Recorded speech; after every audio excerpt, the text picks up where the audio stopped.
d'appréciation qui sont tout à fait importants. Dans son article 7, paragraphe 3, alinéa 1, j'aime bien être précis, l'Assemblée parlementaire du Conseil de l'Europe, auquel appartient la France, bien entendu, demande aux États, je cite, de s'assurer que les citoyens et citoyennes sont informés que la vaccination n'est pas obligatoire et que personne ne subit de pression politique, sociale ou autre pour se faire vacciner s'il ou si elle ne souhaite pas le faire personnellement. Dans son point 7, paragraphe 3, alinéa 2, le Conseil de l'Europe demande aux États membres, donc à la France, je cite, de veiller à ce que personne ne soit victime de discrimination pour ne pas avoir été vacciné en raison de risques potentiels pour la santé ou pour ne pas vouloir se faire vacciner.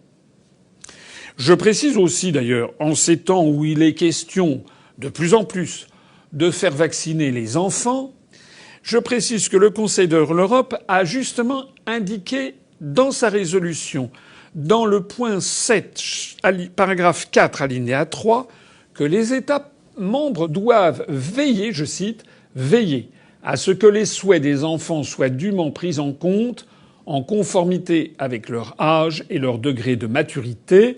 Lorsque le consentement de l'enfant ne peut pas être donné, par exemple s'il est trop petit, de veiller à ce qu'un accord reposant sur des informations fiables et adaptées à son âge soit donné sous d'autres formes. Voilà pour le Conseil de l'Europe. C'est pas moi qui l'invente. Donc c'est non au passeport sanitaire.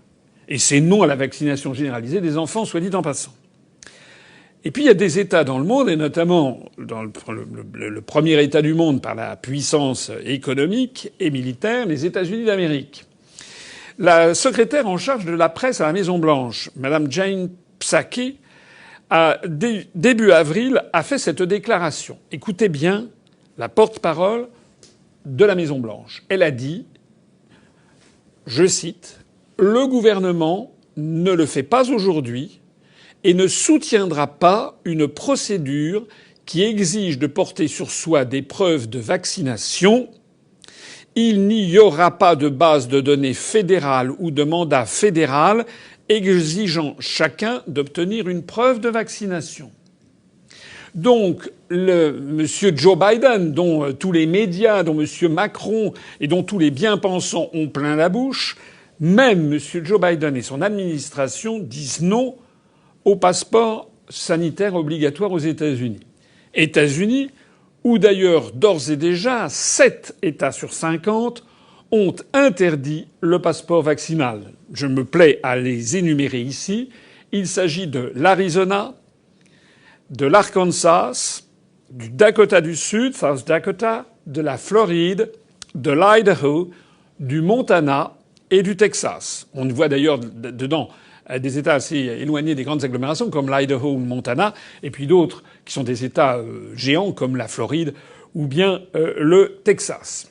En conclusion, je considère qu'il est inconcevable qu'un passeport vaccinal soit imposé de façon obligatoire et sans consulter les Français à tous les Français.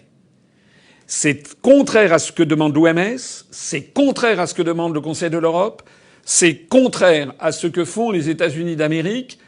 Il faut arrêter avec ces atteintes incessantes aux libertés publiques. Le pass sanitaire, ça doit être non, de la même façon que l'on ne vous demande pas si vous allez dîner ou dans un restaurant ou si vous allez visiter un musée, si vous êtes séropositif au virus du sida, si vous êtes vacciné contre la tuberculose ou la rubéole, ou bien si vous avez un cancer. C'est absolument inadmissible.